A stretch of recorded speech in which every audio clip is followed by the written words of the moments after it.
जय श्री राधे कृष्ण। आप सभी का हमारे YouTube चैनल पर बहुत बहुत स्वागत है। आइए सुनते हैं गुप्त नवरात्रि के 8वें दिन महाविद्या माता बगलामुखी की कथा। गुप्त नवरात्रि का व्रत वर्ष में 4 बार मनाया जाता है, 2 प्राकट्य नवरात्रि के रूप में और 2 गुप्त नवरात्रि के रूप में। प्राकट्य नवरात्रि जो कि चैत्र महीने के और आश्विन महीने के शुक्ल पक्ष प्रतिपदा तिथि से लेकर के 9वीं तिथि तक, इसमें माता दुर्गा के 9 स्वरूपों का पूजन किया जाता है। और गुप्त नवरात्रि जो कि आषाढ़ के महीने में और माघ के महीने में शुक्ल पक्ष प्रतिपदा तिथि से लेकर के 9वीं तिथि तक, जो कि माता 10 महाविद्याओं का पूजन किया जाता है।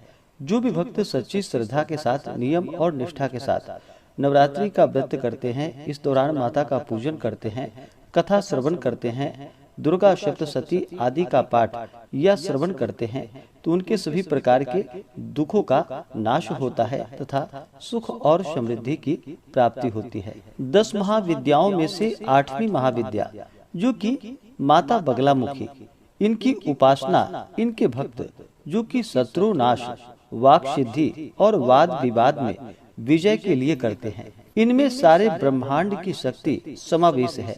इनकी उपासना से भक्त के जीवन की हर बाधा दूर हो जाती है और शत्रुओं का नाश होता है, साथ साथ बुरी शक्तियों का भी नाश करती है। देवी को बगलामुखी, पीताम्बरा, बगला, वल्गामुखी, वगलामुखी, ब्रह्मास्त्र विद्या आदि नामों से भी जाना जाता है। तो आइए सुनते हैं माता बगलामुखी से जुड़ी हुई पौराणिक कथा। तो बोलिए प्रेम से माता बगलामुखी की जय। एक बार सतयुग में महाविनाश उत्पन्न करने वाला ब्रह्मांडीय तूफान उत्पन्न हुआ, जिससे संपूर्ण विश्व नष्ट होने लगा।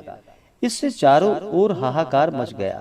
संसार की रक्षा करना असंभव सा हो गया था। यह तूफान सब कुछ नष्ट भ्रष्ट करता हुआ आगे बढ़ता जा रहा था, जिसे देखकर भगवान विष्णु जी चिंतित हो गए। इस समस्या का कोई हल न पाकर वह भगवान शिव को स्मरण करने लगे।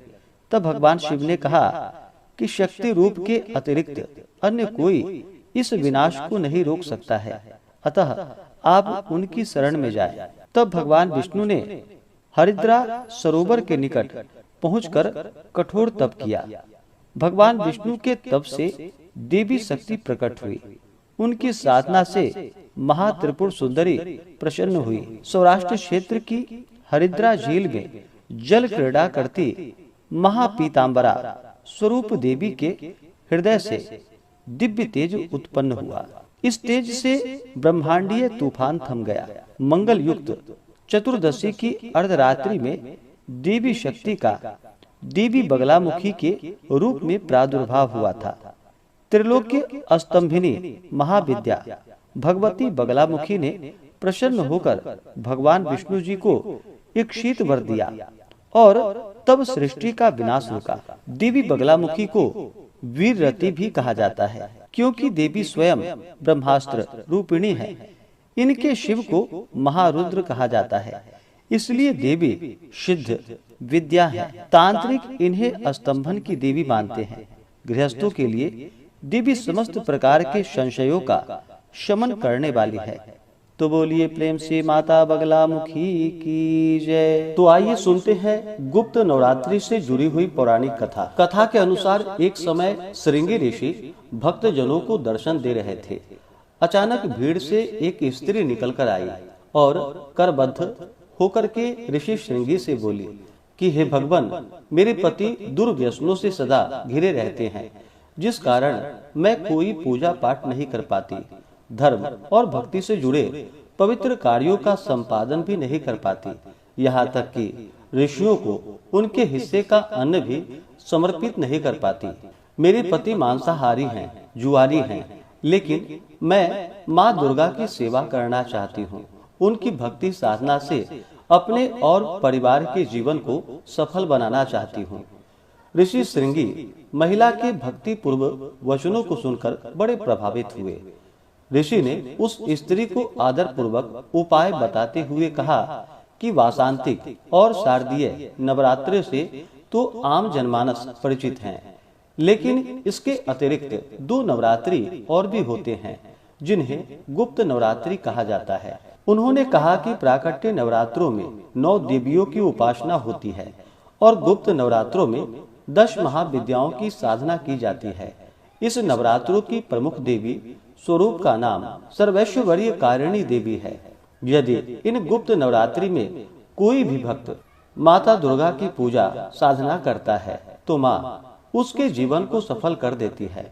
ऋषि श्रृंगी ने आगे कहा कि लोभी, कामी, व्यसनी, मांसाहारी अथवा पूजा पाठ न कर सकने वाला भी यदि गुप्त नवरात्रों में माता की पूजा करता है तो उसे जीवन में कुछ भी और करने की आवश्यकता नहीं पड़ती है। इस प्रकार उस स्त्री ने ऋषि श्रृंगी के वचनों पर पूर्ण श्रद्धा करते हुए गुप्त नवरात्रि की पूजा की और फिर माता उस पर प्रसन्न हुई और उस स्त्री के जीवन में परिवर्तन आने लगा। उसके घर में सुख शांति आ गई। पति जो गलत रास्ते पर था वह भी सही मार्ग पर आ गया। अन्य कथा के अनुसार प्राचीन समय में सूरत नाम के राजा थे। राजा प्रजा की रक्षा में उदासीन रहने लगे थे। परिणाम स्वरूप पड़ोसी राजा ने उन पर चढ़ाई कर दी। सूरत की सेना भी शत्रु से मिल गई थी। परिणाम स्वरूप राजा सूरत की हार हुई और वह जान बचाकर जंगल की तरफ पलायन कर गए। उसी वन में समाधि नामक एक वणिक अपनी स्त्री एवं संतान के दुर्व्यवहार के कारण निवास करता था। उसी वन में वणिक समाधि और राजा सूरत की भेंट हुई। दोनों में परस्पर परिचय हुआ। वे दोनों घूमते हुए महर्षि मेधा के आश्रम में पहुंचे।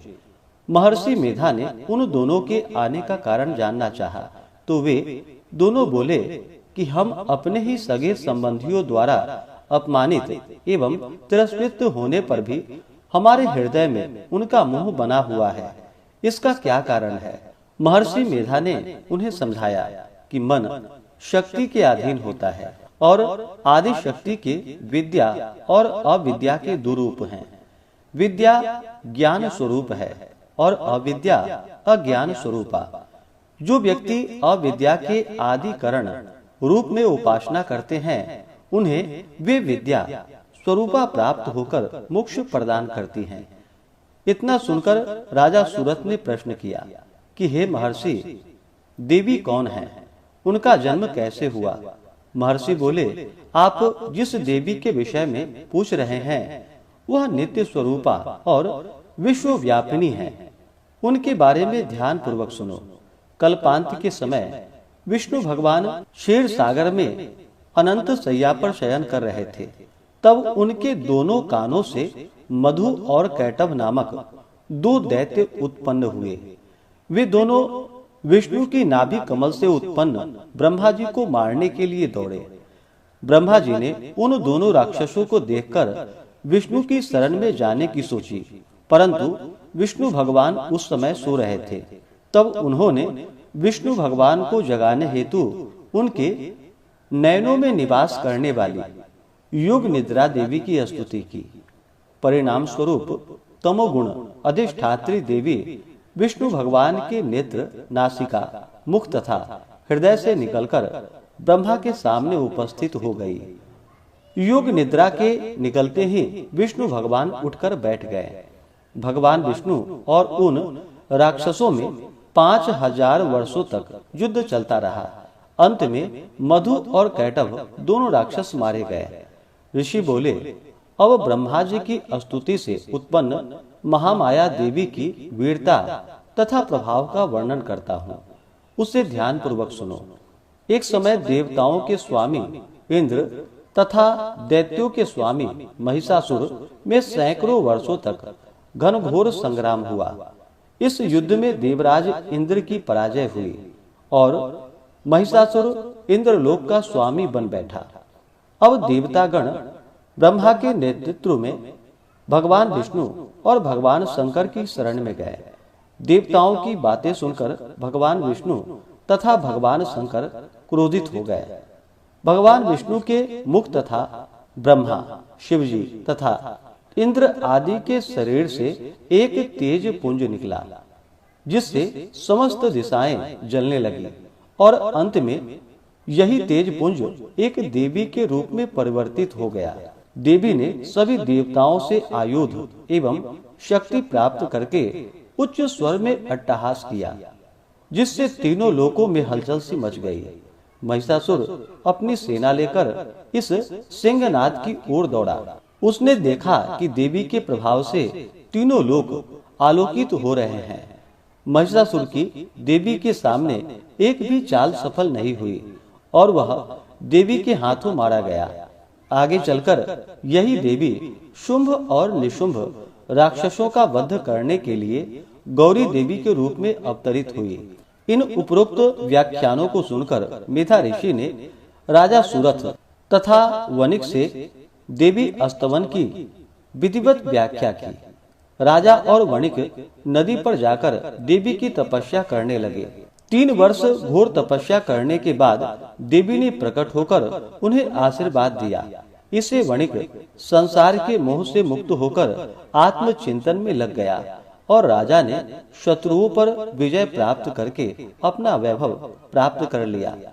इस प्रकार से जो भी माता की आराधना करते हैं, माता उनके सभी प्रकार के मनोरथ को सिद्ध कर देती हैं। तो बोलिए प्रेम से दश महाविद्या माता की जय, नव दुर्गा देवी की जय, सर्व देवी देवता की जय। तो आशा करता हूँ कि यह जानकारी आपको अच्छा लगा हो। इसी प्रकार से ज्ञानवर्धक जानकारियाँ प्राप्त करते रहने के लिए, व्रत पूजा के बारे में जानने के लिए, कथा को सुनने के लिए चैनल पे अगर आप पहली बार आए हैं तो चैनल को लाल बटन दबा करके सब्सक्राइब करें, साथ में बेल आइकन घंटी को दबाएं ताकि आने वाली वीडियो का नोटिफिकेशन आपको समय से मिलता रहे। वीडियो को लाइक करें, शेयर करें। सुखी रहें और स्वस्थ रहें। जय श्री राधे कृष्ण। धन्यवाद।